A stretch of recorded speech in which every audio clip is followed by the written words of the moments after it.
Good morning.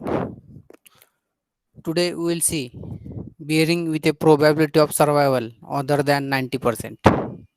In the definition of rating life, it is mentioned that the rating life is the life that 90% of a group of identical bearings will complete or exceed before fatigue failure. The reliability R is defined as R is equal to number of bearings which have successfully completed L million revolutions divided by total number of bearings under test. Therefore, the reliability of bearings selected from the manufacturer's catalog is zero point 0.9 or 90%. In certain applications where there is risk to human life, it becomes necessary to select a bearing having a reliability of more than 90%. Figure 15.17 shows the distribution of bearing failures. The relationship between bearing life and reliability is given by a statistical curve known as viable distribution. Therefore, x-axis life of bearing, y-axis percentage of bearings in service. Therefore, the graph is shown in the figure. Now,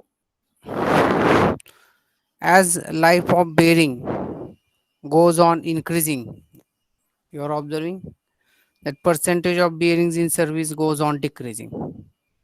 Therefore, for viable distribution, R is equal to e raised to minus L divided by A raised to B, where R is the reliability in fraction, L is the corresponding life, and A and B are constants. Rearranging the above equation, we have 1 upon R is equal to e raised to L divided by A raised to B. Therefore, taking logarithm on both sides, therefore log to the base E of 1 upon R is equal to L divided by A raised to B, equation A. If L10 is the life corresponding to a reliability of 90% or R90, then log of log to the base E of 1 upon R90 is equal to L10 divided by A raised to B. Equation B. Therefore, L divided by L10 is equal to into square bracket log of 1 upon R to the base C divided by log of 1 upon R90 to the base C, bracket is to 1 divided by B, where R90 is equal to zero point 0.9. The values of A and B are A is equal to 6.84 and B is equal to 1.17. These values are obtained from the condition L50 is equal to 5 into L10, where L50 is the median life or life which 50% of the bearings will complete or exceed before fatigue failure. Equation 15.17 is used for selecting the bearing when the reliability is other than 90%. In a system, if there are a number of bearings, the individual reliability of each bearing should be fairly high. If there are n bearings in the system, each having the same reliability R, then the reliability of the complete system is given by Rs is equal to R raised to capital N, where Rs indicates the probability of 1 out of n bearings failure during its lifetime. Now we'll see example. Therefore, please write down the example.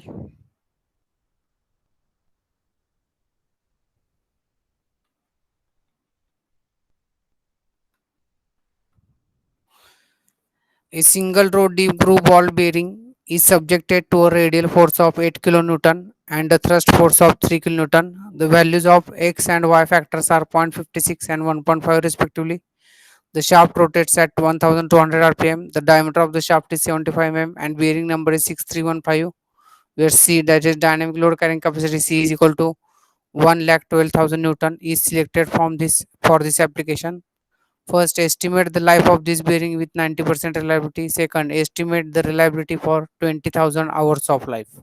Therefore, write down the problem, we will solve it.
Therefore, I think you have written the problem. Now we will solve it.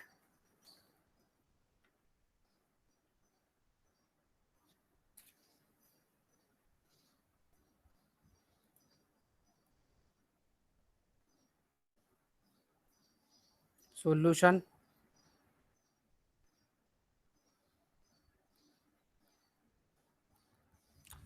First of all, given data.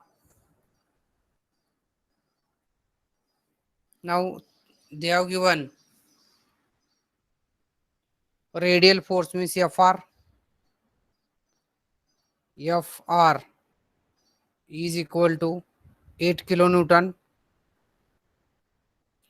Then they are given thrust force. Thrust force means axial force is equal to 3 kilonewton. Then values of x and y, they are given x factors 0.56, y is equal to 1.5. Now shaft rotates at 1200 rpm. They write down n is equal to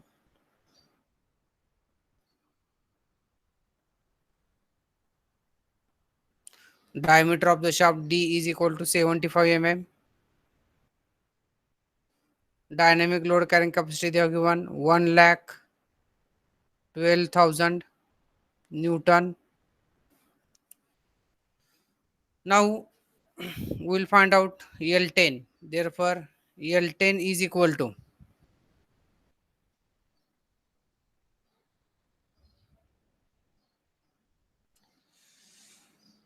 L10 is equal to C upon P bracket raised to 3. Therefore, C means 1,12,000 divided by P. I think P we have not calculated. We will calculate P. Therefore, P value of P is, I will calculate here.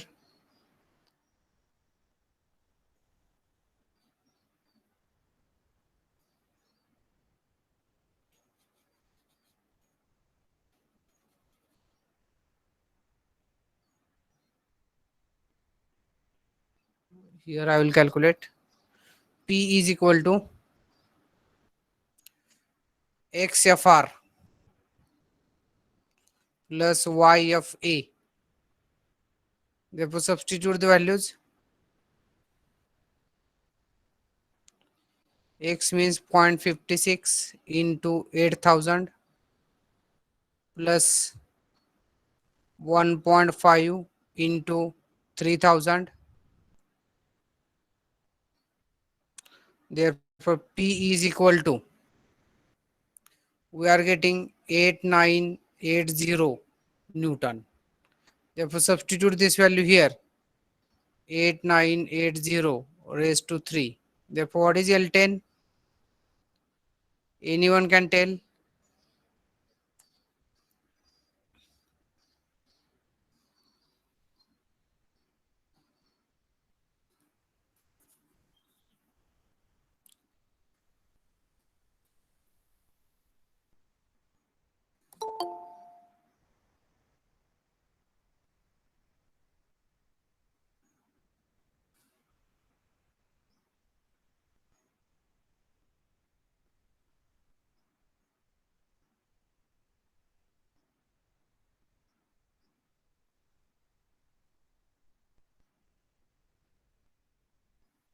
Hello, what is L10?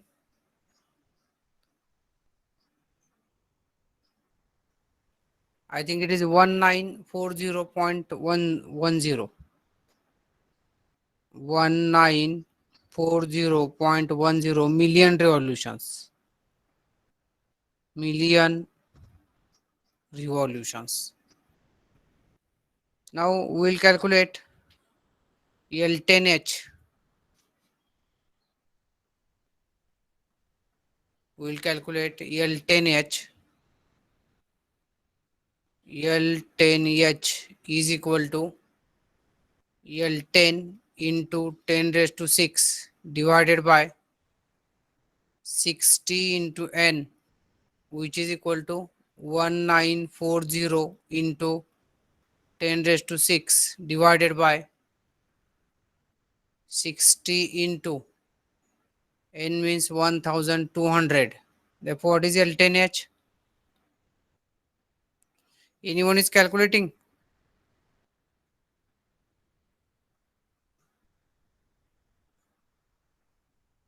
Hello? What is L10H? Anyone is calculating or not? I think it is 26,945.83 hours. Now we'll find out reliability for 20,000 hour life. We have found out first value. This is first answer. Answer 1. Now we'll find out second value, that is reliability for 20,000 hours of life. Therefore, reliability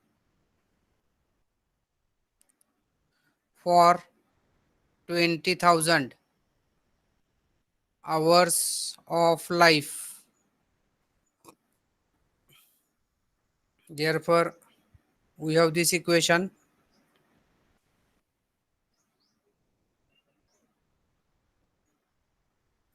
L divided by L10 is equal to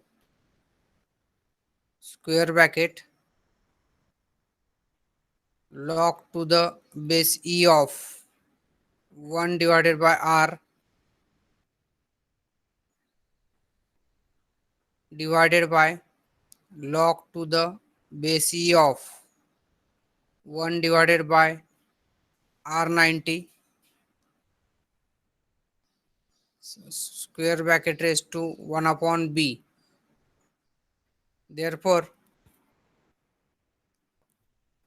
this can be written as like this, that is L divided by L10 raised to B is equal to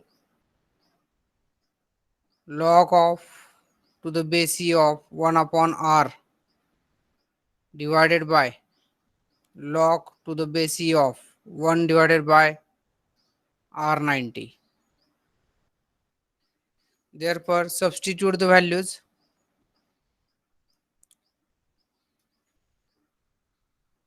Therefore, write down here substituting the values.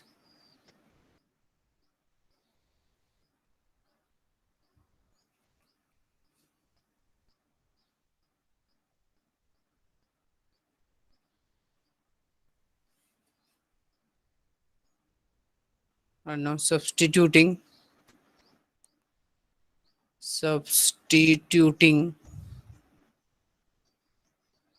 the values.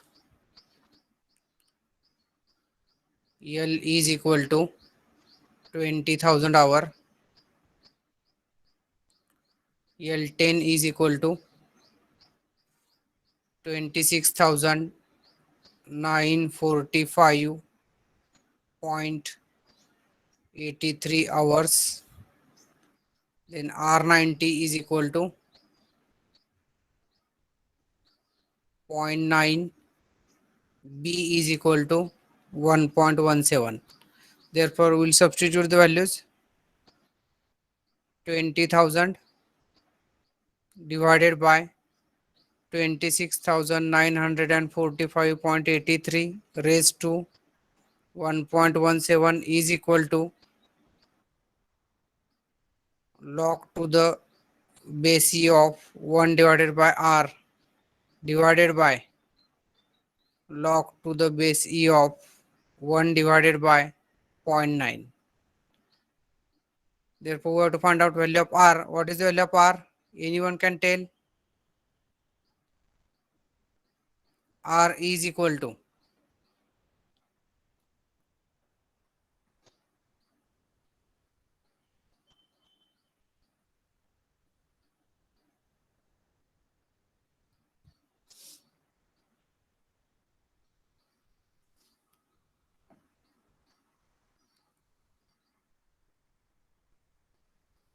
What is the value of R?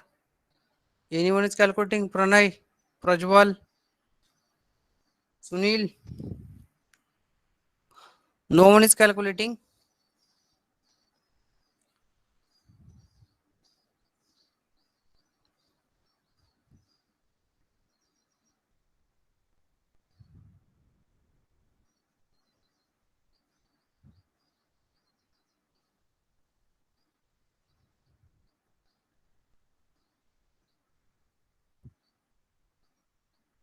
What is the value of R? I think it is 0.9283, which is equal to 92.83%. Therefore, this is the first example. I think you have written. Now, this is next example. A ball bearing subjected to a radial load of 5 kN is expected to have a life of 8000 hours at 1450 rpm with a reliability of 99%. Calculate the dynamic load capacity of the bearing so that it can be selected from the manufacturer's catalog based on a reliability of 90%. Therefore, please write down the problem. I will wait.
Hello. Therefore,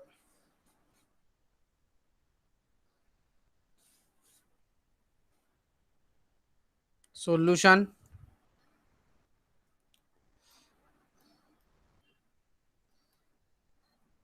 given data, radial load, that is Fr, is equal to P is equal to 5 kilonewton, which is equal to 5000 Newton. Then life, they have given LH, which is equal to 8000 hours. Then RPM they have given. RPM N is equal to 1450 RPM.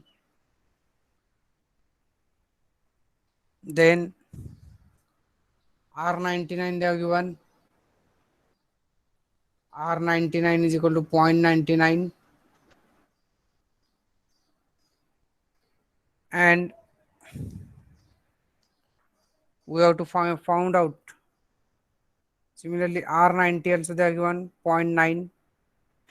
We have to find out L90. Therefore, L99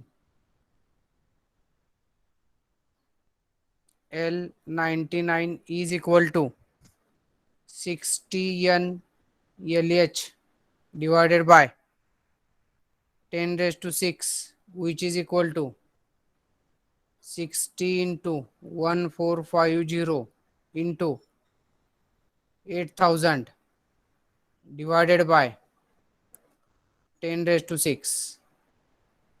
Therefore, L99 is equal to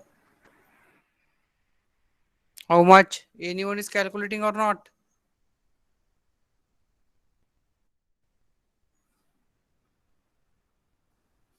Hello, please tell the answer.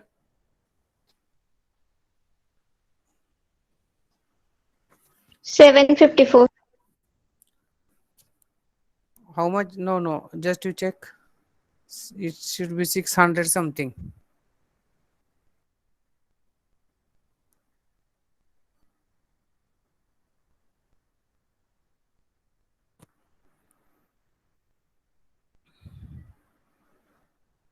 696. Correct. 696 million revolutions. Million revolutions. Now we will use the formula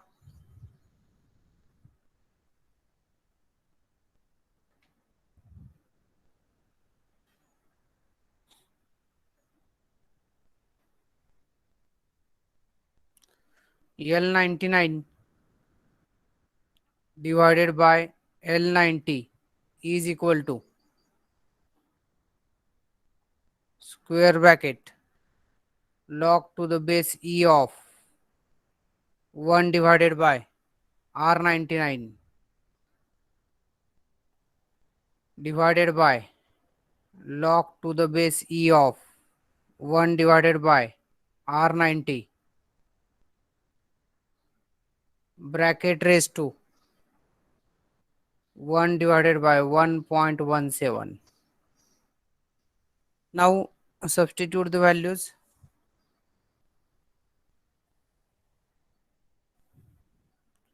L99 we have got, that is 696. 696 divided by L90 is equal to log to the base E of 1 upon 0.99 divided by log to the base E of 1 divided by zero point 0.9 raised to 1 divided by 1.17. Therefore, please calculate 696 divided by L90.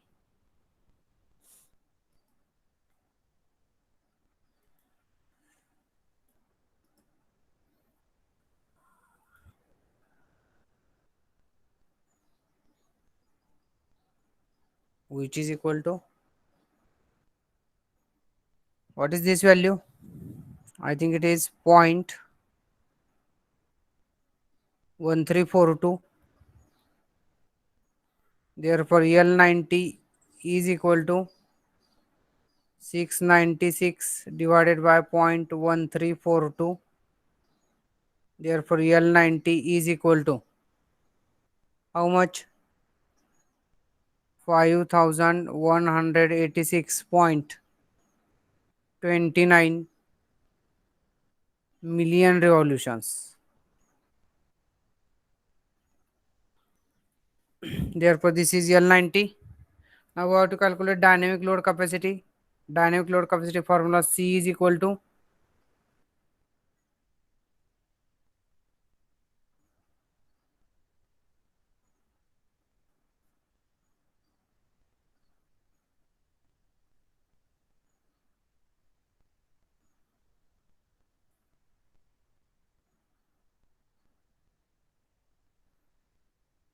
dynamic load capacity formula C is equal to P into L raised to 1 by 3.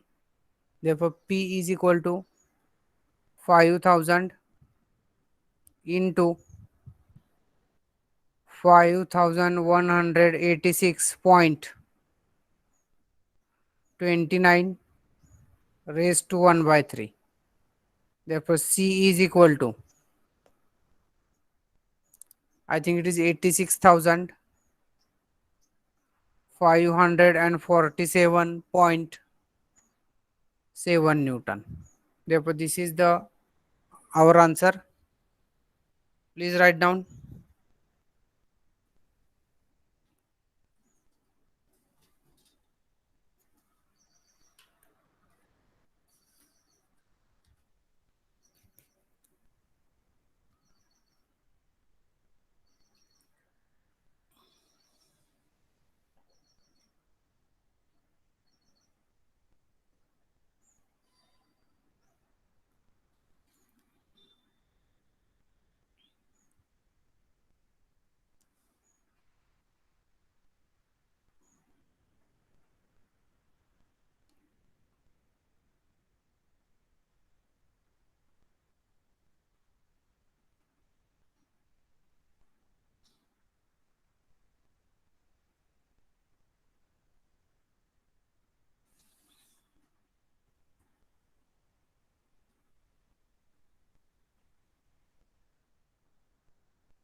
Therefore, now next point, bearing failure causes and remedies.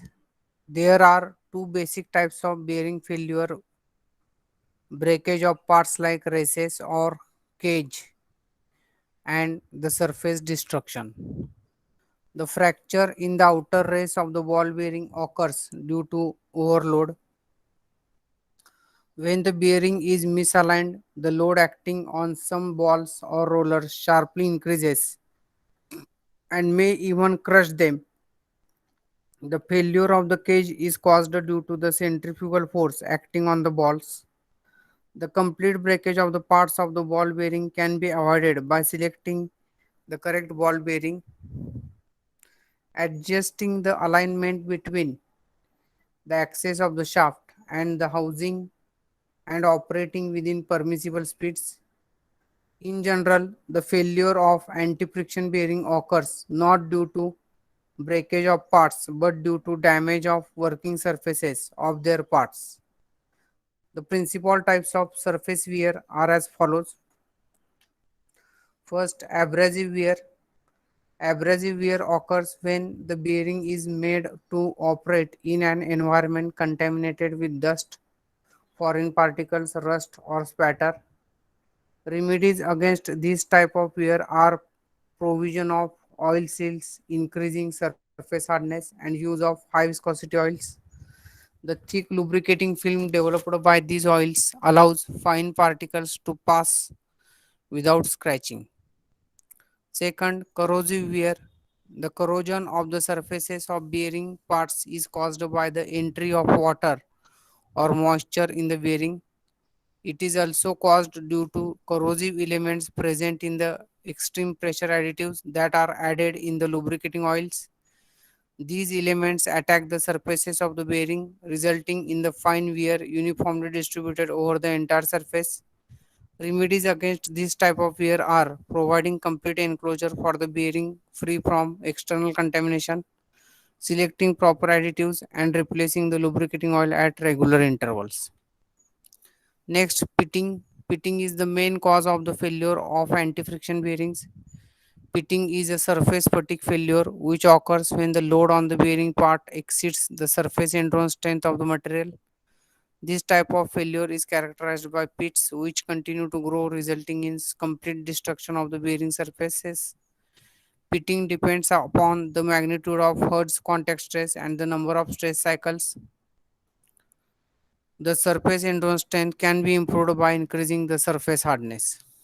Next, scoring. Excessive surface pressure, high surface speed, and inadequate supply of lubricant result in breakdown of the lubricant film. This results in excessive frictional heat and overheating at the contacting surfaces. Scoring is a stick slip phenomenon in which alternate welding and shearing takes place rapidly at high spots. Here, the rate of wear is faster. Scoring can be avoided by selecting the parameters such as surface speed, surface pressure, and the flow of lubricant in such a way that the resulting temperature at the contacting surfaces is within permissible limits. Now, next point, lubrication of rolling contact bearings. The main purpose of lubrication in anti-friction bearings is to reduce the friction between balls and races. The other objectives are dissipation of frictional heat, prevention of corrosion, and protection of the bearing from dirt and other foreign particles. There are two types of lubricants: oil and grease. Compared with grease, oil offers the following advantages. First, it is more effective in carrying frictional heat. Second, it fits more easily into contact areas of the bearing under load.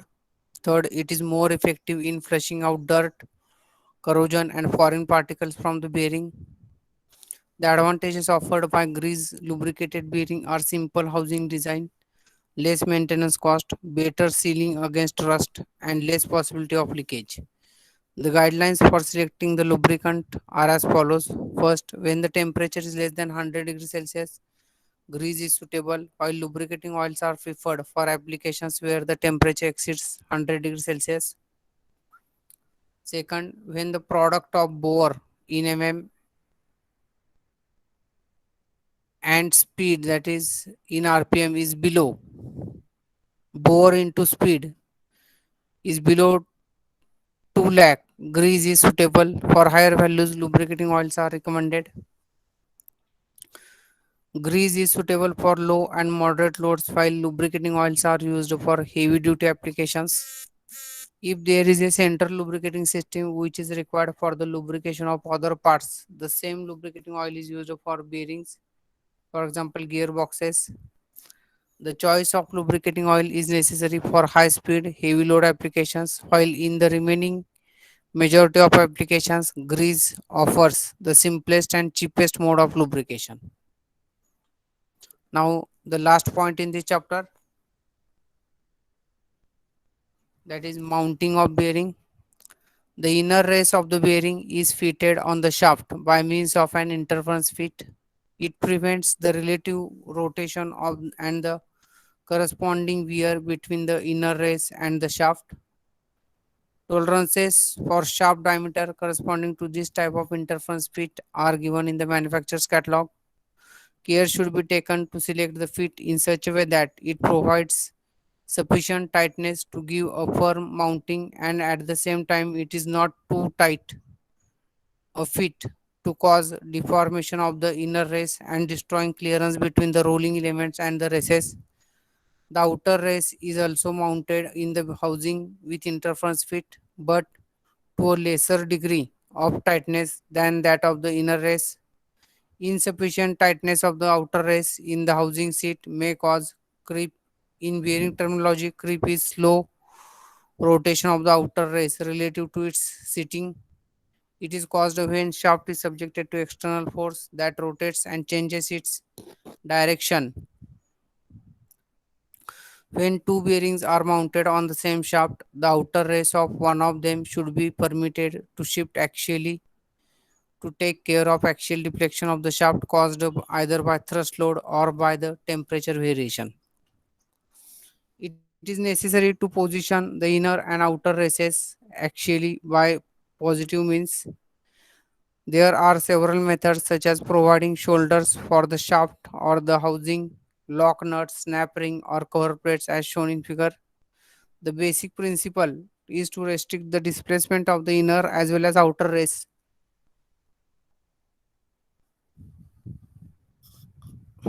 in axial direction by positive means.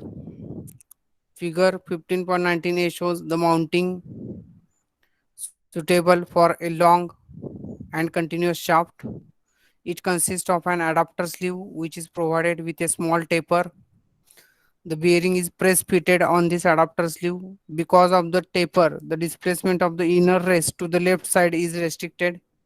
A washer and lock nut is provided to restrict the displacement of the inner race to the right side. See that this is the adapter sleeve. This is tapered. This is washer. This is lock nut. Because of this taper, this inner cage will not move towards left side. Therefore, the motion is restricted. Also, because of this lock nut and washer, inner cage also will not move towards the right side. Therefore, this is nothing but mounting of bearing. Two methods of restricting the displacement of the inner race are illustrated in figures 15.19b and c. In both cases, the shaft is provided with a shoulder to restrict the displacement of the inner race to the left side. In figure B, the displacement of the race to the right side is restricted by a plate which is bolted to the shaft. In figure C, 15.90c, a snap ring is used in place of the plate. Therefore, this is the shoulder shaft or stepped shaft on this bearing is mounted. Now to restrict the movement of inner cage towards right, this plate is used. In case of this bearing, a snap ring is used so that this inner cage will not move towards right side. In figure 15.19d, the housing is provided with a shoulder to restrict the displacement of the outer race to the left side. See that this housing is there.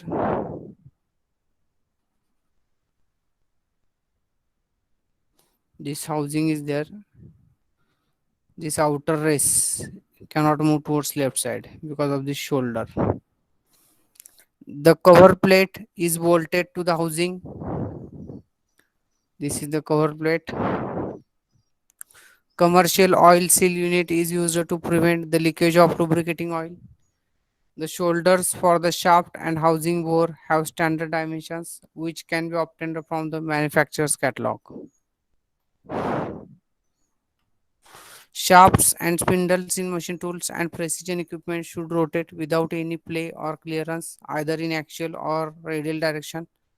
This is achieved by preloading the ball bearings. The objective of preloading is to remove the internal clearance usually found in the bearing. Preloading of cylindrical roller bearing is obtained by the following methods. The roller bearing is mounted on a taper shaft or sleeve, which causes the inner race to expand and remove the radial clearance. The outer race is fitted in the housing bore by an interference pit. It causes the outer race to contract and remove the radial clearance. Ball bearings such as angular contact bearing are preloaded by axial force by tightening the lock nut during the assembly. It is essential to use the correct method of mounting and to observe cleanliness if the bearing is to function with satisfaction and achieve the required life.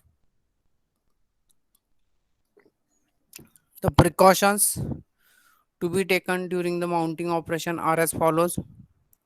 Mounting should be carried out in a dust free and dry environment. Machines which produce metal particles, chips, or sawdust should not be allowed in the vicinity of the mounting operation. Before assembly, the shaft and the housing bore should be inspected. The burrs on the shaft and the shoulder should be removed. The accuracy of the form and dimensions of the shaft and bearing seat in the housing should be inspected. Third, the bearing should not be taken out from its package until before it is assembled. The rust inhibiting compound on the bearing should not be wiped except on the outer diameter on bore surface. These inner and outer surfaces are cleaned with white spirit and wiped with clean cloth. Small bearings are mounted on the shaft with the help of a small piece of tube or ring. Blows are applied by means of a hammer on this tube or ring. Direct blows should never be applied to the bearing surface, otherwise, the race or the cage may get damaged. The tube or the metallic ring is placed against the inner race and the blows are applied with an ordinary hammer all around the periphery of the ring. Medium sized bearings are mounted on the shaft by pressing the tube or the metallic ring by means of a hydraulic or mechanical press. Large size bearing is mounted by heating it to 80 degrees Celsius to 90 degrees Celsius above the ambient temperature by induction heating and then shrinking it on the shaft. The bearing should never be heated by direct flame. The interference speed between the outer race and the housing is obtained by similar methods. That is by applying hammer blows on a metallic ring or tube which is in contact with the outer race, or by using hydraulic or mechanical press, or by heating the housing. Okay,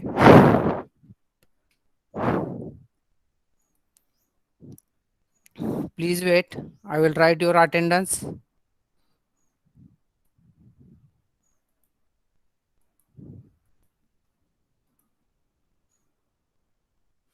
Please wait. Let me write your numbers.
Okay, we will stop here. Now in next 1 hour, I will provide the objective test on worm gear.